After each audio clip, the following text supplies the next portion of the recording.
Ketua Umum Pelaksana Penas ke-13 Petani Nelayan tahun 2011, yaitu Bapak Insinyur Winanor Thohir.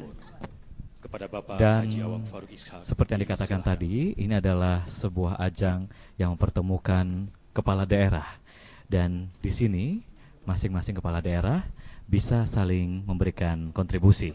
Selanjutnya sambutan selamat datang dari Gubernur Kalimantan Timur, Bapak Haji Awang Faruk Ishak.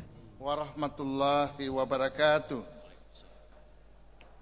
Selamat pagi dan salam sejahtera untuk kita semua. Kepada para peserta Penas, sambutlah salam saya. Hidup petani dan nelayan Indonesia. Hidup KTNA. Terima kasih. Yang saya hormati Bapak Wakil Presiden Republik Indonesia, Bapak Budiono dan Ibu Herawati Budiono. Yang saya hormati Bapak Menteri Pertanian Republik Indonesia dan Ibu.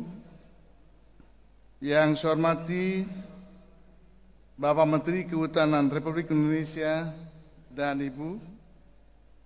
Yang saya hormati saudara-saudara para anggota DPR RI, saudara-saudara anggota DPD RI, dan juga saudara-saudara Ketua DPRD seluruh Indonesia. Yang saya hormati Saudara Pangdam 6 Mula Warman. Yang saya hormati saudara-saudara para gubernur yang datang dari seluruh Nusantara. Yang saya hormati anggota Forum Koordinasi Pimpinan Daerah Provinsi Kalimantan Timur. Yang saya hormati saudara Bupati Kutai Kartanegara dan Forum Koordinasi Pimpinan Daerah Kutai Kartanegara, saudara-saudara para bupati dan wali kota seluruh Indonesia. Yang saya muliakan, Sultan Kutai Kartanegara Ing Martadipura, yang dalam hal ini diwakili oleh Yang Mulia Putra Mahkota. Yang saya hormati Saudara Ketua Umum Kelompok Tani Nelayan Andalan Nasional. Yang saya hormati Saudara Ketua Umum Himpunan Kerukunan Tani Indonesia. Yang saya hormati saudara-saudara pimpinan-pimpinan lembaga tinggi negara, lembaga-lembaga pemerintah, para pimpinan perguruan tinggi, tokoh-tokoh masyarakat agama, tokoh adat, para petani nelayan negara ASEAN dan Jepang, serta para sahabatku para petani dan nelayan dari seluruh penjuru tanah air, serta peserta Pekan Nasional Pertanian Nelayan ke-13 yang saya banggakan. Puji dan syukur marilah kita panjatkan kehadirat Allah SWT, Tuhan yang Maha Esa, atasan limpah rahmat dan hidayahnya, sehingga kita semua dapat hadir bersama-sama pada acara Pekan Nasional Petani Nelayan ke-13 di Stadion Madia Aji Imbut, Tenggarong seberang Kabupaten Kutai Tenggara ini. Pemerintah dan masyarakat Provinsi Kalimantan Timur dan Kabupaten Kutai Kartanegara khususnya merasa mendapat kehormatan dan bangga dan bahagia menjadi tuan rumah Penas ke-13 Petani Nelayan tahun ini. Atas nama pemerintah dan masyarakat Kalimantan Timur, kami mengucapkan selamat datang kepada Bapak Wakil Presiden Republik Indonesia, Bapak Budiono dan Ibu Herawati Budiono, Bapak Menteri Pertanian, Menteri Kehutanan, para gubernur, para bupati, para wali kota, beserta seluruh peserta Penas di Kalimantan Timur, benua etam yang ruhui rahayu. Berkumpulnya lebih dari 30.000 petani dan nelayan dari tiga provinsi dari seluruh penjuru Nusantara. Menurut catatan Ketua KTNA Nasional, ini adalah pertemuan petani nelayan terbesar selama ini. Ini menjadi bukti bahwa petani nelayan merupakan kekuatan bangsa yang dengan semangat kebangsaan tetap konsisten dan terus berupaya bersama pemerintah membangun kemandirian dan ketahanan pangan bangsa. Terlebih di tengah situasi melambungnya harga pangan dunia, persaingan di pasar global yang semakin kompetitif, serta ancaman pemanasan global dan perubahan iklim yang terjadi saat ini. Bapak Wakil Presiden, hadirin yang berbahagia, Kalimantan Timur sebagai salah satu provinsi di Indonesia adalah provinsi terluas kedua di tanah air, atau satu setengah kali Pulau Jawa dan Madura, dengan penduduk 3,5 juta jiwa, dengan laju pertumbuhan penduduk 3,9%. Dikaruniai oleh sumber daya alam seperti minyak, gas bumi, batu bara, emas, dan sumber daya hutan serta laut dan perikanan dengan beragam biodiversity-nya. Kalimantan Timur hingga tahun 2010 dengan produk domestik regional bruto sebesar 320 triliun memiliki peran yang signifikan dalam perekonomian nasional dengan sumbangan 6,09% terhadap produk domestik bruto nasional. Kaltim merupakan kontributor PDB terbesar di wilayah timur Indonesia dalam peringkat ke-6 nasional. Bahkan dari sisi PDRB per kapita, Kalimantan Timur tercatat oleh Biro Pusat Statistik dengan nilai 90,41 juta, merupakan PDRB per kapita tertinggi secara nasional. Namun demikian, secara makro, perekonomian Kalimantan Timur masih didominasi sektor pertambangan dan penggalian sebesar 41,62% dan industri pengolahan migas sebesar 34,80%. Sedangkan pertanian dalam arti luas masih menyumbang 5,86% dari PDRB. Tetapi walaupun kontribusi sektor pertanian rendah, tetapi mampu menyerap tenaga kerja sebesar 35% lebih dibanding dengan sektor migas dan pertambangan yang hanya menyerap 11,74% tenaga kerja. Demikian pula dari sisi ekspor, Kalimantan Timur menduduki posisi kedua nasional dengan total nilai ekspor 25,1 miliar dolar, tetapi masih didominasi sektor migas dan pertambangan batu bara dan cenderung fluktuatif.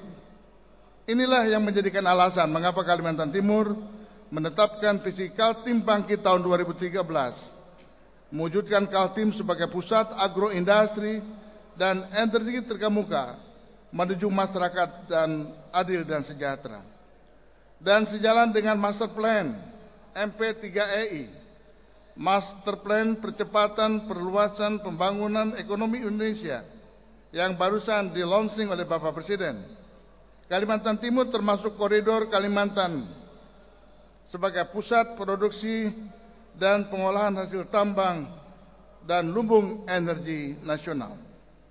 Bapak Wakil Presiden dan hadirin yang berbahagia, dengan visi itu pemerintah Provinsi Kalimantan Timur memilih strategi mengubah dari ekonomi daerah yang berbasis migas dan batu bara ke arah pembangunan ekonomi daerah yang berbasis industrialisasi dan pertanian dalam arti luas. Sektor pertanian tidak diragukan lagi sebagai komoditi ekonomi unggulan masa depan Kalimantan Timur karena telah terbukti mampu menyerap tenaga kerja yang tinggi sehingga menjadi strategis dalam upaya mengurangi pengangguran dan menekan angka kemiskinan. Terlebih Kalimantan Timur memiliki ketersediaan lahan yang makin luas dan memiliki agroekologis yang sesuai untuk pengembangan pertanian. Kami mengharapkan dukungan pemerintah pusat agar rencana tata ruang wilayah provinsi segera disahkan.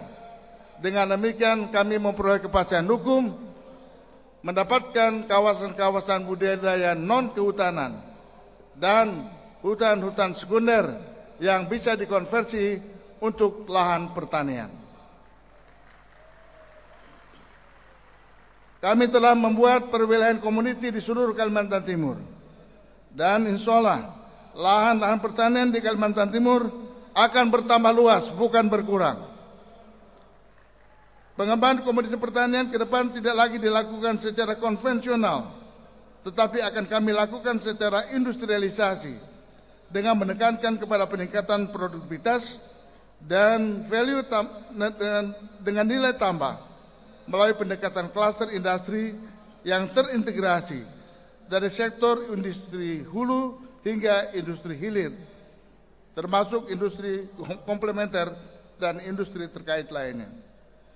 Sehubungan dengan itu, melalui kesempatan yang sangat monumental ini, perkenankanlah kami atas nama pemerintah dan masyarakat Kaltim menyampaikan ucapan terima kasih kepada Bapak Presiden dan Bapak Wakil Presiden atas telah ditetapkannya 2 klaster industri nasional di Kalimantan Timur.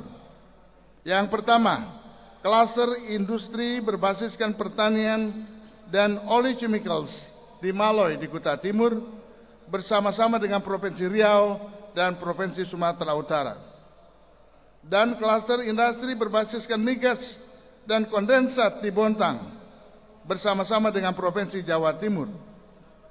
Penetapan 2 klaster ini diyakini akan sangat berperan penting dalam menggerakkan perekonomian daerah dan nasional yang pada akhirnya dapat meningkatkan kesejahteraan rakyat. Kami mohon dukungan Bapak Presiden dan Bapak Wakil Presiden bahwa sumber daya alam, khususnya migas dan batu bara, akan dapat diperuntukkan untuk membangun industri di Kalimantan Timur, sehingga industri kita akan berkembang dengan pesat. Bapak Presiden, Bapak Wakil Presiden, dan hadirin yang berbahagia, dalam kesempatan ini kami ingin menyampaikan beberapa laporan upaya yang kami lakukan di dalam meningkatkan pembangunan pertanian. Yang pertama, insya Allah dalam beberapa bulan ini akan segera diresmikan pabrik pupuk Kaltim 5, menyusul pupuk Kaltim 1, 2, 3, dan 4. Insya Allah apabila pabrik pupuk Kaltim 5 berhasil, pabrik pupuk Kaltim 5 akan menghasilkan pabrik pupuk urea terbesar di dunia yang ada di Kalimantan Timur ini. Kami juga akan mendirikan segera pabrik pupuk NPK Pelangi di Bontang. Di samping itu kami juga sedang mempersiapkan pembangunan KN Delta Food Estate di Kabupaten Bulungan. KN Delta Food Estate ini luasnya 30.000 hektar yang akan dilaksanakan dengan kolaborasi BUMN PT Sanghyang Sri untuk rice estate-nya, kemudian PT Miwon Indonesia dengan jagungnya, kemudian PT Solaria dengan rice estate dan perikanannya, dan Bosoa dengan kurang lebih sekitar 10.000 hektar. Demikian pula pembangunan irigasi akan terus kami laksanakan di beberapa daerah-daerah unggulan pertanian. Kami sedang mengupayakan ada areal 150.000 sampai 200.000 untuk pengembangan pertanian di Kalimantan Timur. Di samping itu, pembangunan pertanian tidak akan berhasil tanpa dukungan infrastruktur. Oleh karena itu kami mohon dukungan dan ternyata masuk di dalam master plan MP3I. Yang pertama, peningkatan kualitas Trans Kalimantan, pembangunan jembatan Pulau Balang, pembangunan jalan bebas hambatan tahap pertama Balikpapan Samarinda, dan disusul dengan berikutnya sampai ke Maloy. Pembangunan pelabuhan kargo di kawasan industri Karyangau di Balikpapan, bekerja sama dengan PT Pelindo Ampat. Pembangunan pelabuhan CPO Terminal dan Kargo di Maloy sebagai bagian dari kawasan industri Maloy, kerjasama dengan Pelindo dan private sector. Pembangunan terminal baru Sepinggan Airport dan perpanjangan landasan pacu bekerjasama dengan Angkasa Pura I, termasuk pembangunan terminal di Brau dan Tarakan, dan pembangunan bandara-bandara yang ada di perbatasan. Yang berikutnya lagi, pembangunan rel kereta api dalam rangka kerjasama dengan Ras Al Khaimah dari Uni Emirat Arab. Sudah berhasil pembebasan lahannya 95%, dan mudah-mudahan dalam tahun ini akan dimulai pembangunannya. Pembangunan rel kereta api yang akan mengangkut sumber daya alam, batu bara, CPO, karet, dan juga hasil-hasil hutan tanaman industri. Kemudian juga akan dibangun rel kereta api dari Kalipapak di Kutai Barat sampai ke Balikpapan. Kemudian akan dibangun juga rencana kereta api dari Tabang sampai ke Bengalon di Kutai Kartanegara. Di samping itu akan kerjasama dengan Nalco, salah satu BUMN dari India. Akan segera dibangun power plant 1.400 MW dan pembangunan smelter di Kabupaten Kutai Timur. Bapak Wakil Presiden dan hadirin sekalian yang kami hormati, kepada seluruh peserta PENAS, saudara-saudara para petani nelayan, sekali lagi kami ucapkan selamat mengikuti PENAS ini. Kami menyampaikan permohonan maaf atas segala kekurangan-kekurangan yang mungkin terjadi. Saya berharap satukan hati dan tekad untuk membangun kemandirian kontak tani nelayan Indonesia. Membangun KTNA dan petani nelayan yang bersatu berarti akan membangun pertanian yang tangguh, dan itu juga berarti membangun bangsa kita. Mari jadikan PENAS ke-13 ini merupakan momentum kebangkitan dan menambah semangat baru petani dan nelayan Indonesia. Kepada seluruh pemangku kepentingan di luar petani dan nelayan, mari kita tingkatkan keberpihakan kita dan solidaritas kita kepada para petani dan nelayan dalam arti sesungguhnya. Kepada saudara Bupati, DPRD, dan seluruh masyarakat Kutai Kartanegara dan seluruh panitia yang telah berhasil menyelenggarakan PENAS ini, baik panitia pusat, provinsi, dan kabupaten, saya mengucapkan terima kasih banyak. Selanjutnya, kepada yang terhormat Bapak Wakil Presiden, kami mohon perkenan Bapak untuk meresmikan digelarnya PENAS ke-13 petani nelayan ini. Terima kasih. Maju dan jayalah petani nelayan Indonesia. Hidup KTNA. Hidup petani dan nelayan Indonesia. Terima kasih. Wassalamualaikum warahmatullahi wabarakatuh.